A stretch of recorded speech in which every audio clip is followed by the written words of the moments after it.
Hello guys! Hello Virgo! Welcome dito sa aking channel, Palarin 888. Welcome guys!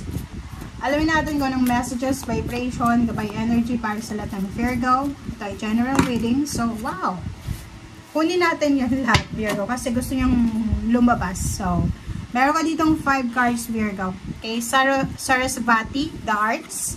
So, sa linggong ito, sinasabi ng baraha sa'yo na kung kinakailangan, either sa trabaho, sa business, express yourself through creative activities. Kung anong alam mo, like sa trabaho, may mga team leaders or may mga teammates ka na tatanungin ka, alam mo ba to, Virgo, paano to gawin, ganyan, ayusin, like mga computer or cellphone. Dito sinasabi yun. Sabihin mo, show the world your talent, show the world the real you. Okay? Okay, next card natin is Rhiannon, Sorceress. Dito sinasabi na ikaw, Virgo, isa ka sa magical person na posibleng makaka-manifest ka sa mga bagay-bagay na gusto mo, lalo na kung clear yung intention mo. Okay? Or parang sinasabi na lahat ng gugustuhin mo, makukuha mo kung talagang ibibigay mo yung 101% mo na effort and energy and attention. Okay? Parang ganun lang yun. Lahat ng gusto mo, para kang nagmamagic na lahat ng mga gusto mo ay posibleng mapapasayo. Okay? Next is unconditional love. So, this week, sinasabi ng baraha from Mary Magdalene na mahalin mo ang sarili mo. Mahalin mo yung sarili mo, yung ibang tao, yung situation, kahit anong mangyari. Okay? Huwag mong i-give up. And next card natin is Mother Earth.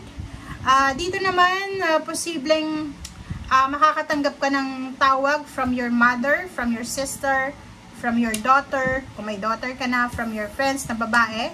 Kakailanganin nila yung tulong mo, kakailanganin nila yung point of view mo, or kakailanganin ka nila. So, kailangan mong maging aware sa mga messages, tawag na ito. And Cordelia, go outside, 'di ba? So parang, halimbawa, ang tagal mo nang unemployed, nasa bahay ka lang, it's time na para lumabas ka, para makalanghap ka ng fresh air. Yung iba naman sa inyo, matagal ka nang unemployed, it's time na para maghanap ka ng trabaho. It's time na para simulan mo na yung pag-print ng mga resume or pagsisend sa mga companies. Parang ganon, i-update mo na yung mga resume and biodata mo. Kung may biodata ka. Okay, wow! Okay, 3 cards. Yun lang. Number 34, it's 7. Kung may hinihintay ka, kasi parang nakikita ko sir dito, it's either naghihintay ka ng tamang oras. It's either answers, outcome, positive outcomes, result. So, nakikita ko sir dito na naghihintay ka. Dito sinasabi ng barahan na mag-iingat ka sa mga actions mo. Mag-iingat ka sa mga actions mo, lalo na kung naghihintay tayo. Kasi pag may hinihintay tayo, posibleng maging aggressive yung, diba, yung action natin. Pwedeng maging aggressive. Dito number 48, 8, 9, 10, 11, 12, 3, hope and happiness. So, sa linggong ito, sinasabi na kung ano mang hinihintay mo na yan ay posibleng dumating na sa linggong ito. It's either good news, confirmation, answers, outcome, or anything na posibleng magdadala sa iyo ng ligaya and pag-asa. Okay, Virgo.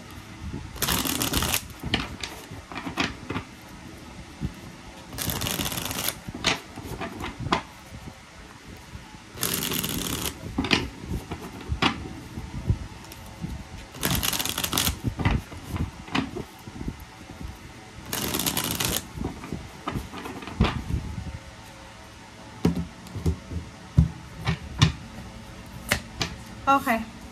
First card sa third deck natin is 5 of Wands. Okay. Wow. Okay.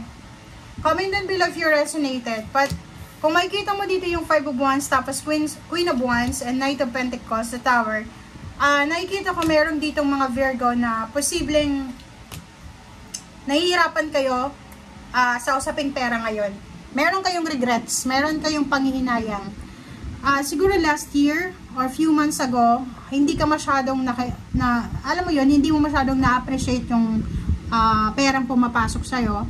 And ngayon, lalo na kung unemployed ka or wala kang pera, nakikita ko sir dito na naghahangad ka ng financial freedom. Okay? Naghihintay ka ng pera, it's either pinangakuan ka, umutang ka ng pera, but nakikita ko sir dito na this week wala kang matatanggap. And the tower, sinasabi na posibleng bumagsak yung pwedeng yung iba sa inyo, bumaba yung immune system nyo dahil sa sobrang pagod, sa sobrang pag-iisip, sa sobrang pagpupuyat, parang ganon. So, nakikita ko sure dito na sa usaping pera, posibleng makakuha ka ng kaaway, or posibleng makakuha ka ng kadiskusyon, posibleng makakuha ka ng kasagutan, lalo na sa perang ito. Okay?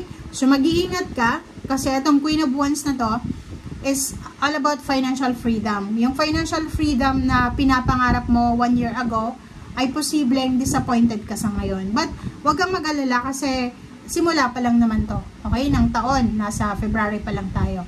And dito sa inyo, yung iba, yung mga fresh graduate or pwedeng nawala ng trabaho, dating OFW, gusto yung bumalik sa ibang bansa, medyo mahihirapan kayo sa linggong ito kasi ang dami-daming unemployed ngayon. Kahit saan kang pumuntang agency, kahit sa mga testing medical center na magte-test para sa pupuntan sa ibang bansa, maraming mga taong gustong makaalis ng Pilipinas. Okay, so parang mahihirapan ka sa linggong ito. Okay, nakikita ko sure dito na posibleng isang balita ang kinakatakutan mo na dumating sa'yo. 'Di ba? Like, meron kang positive news na hinihintay, but this week, natatakot ka na baka yung positive news na yon na hinihintay mo, it turns out negative. So, nakikita ko sa'yo dito yung worries. Nakikita ko sa'yo dito yung fear. Huwag kang masyadong mag-alala kasi wala namang magagawa yung pag-aalala natin. Yung sleepless nights na yan, yung pag-iisip, wala yung solusyon. Mapupuyat ka, magagalit ka, mairritable ka. Pagkagising mo sa umaga or hindi ka makatulog, masakit yung katawan mo, hihina yung immune system mo, which is hindi maganda. So, dito sinasabi sa'yo na the Hermit, meditate, contemplate, reflect, okay? Kailangan mo yun eh. Kailangan mong pag-isipan lahat ng mga gusto mong mangyari sa buhay mo. Kailangan pag-isipan kung ano yung kasalukuyan. Huwag kang masyadong nagpapanik para sa future. Kasi yung future, wala pa yan eh. Dapat, focus ka lang muna sa kasalukuyan. Kasi yun yung importante sa ngayon. And last card mo dito is Seven of Pentacles. If you're waiting for money, it's either lump sum payouts, payments, utang sa bangko, utang sa lending company, sinasabi sir dito na maghintay ka muna kasi darating yan sa tamang panahon. Okay? Thank you guys. Bye!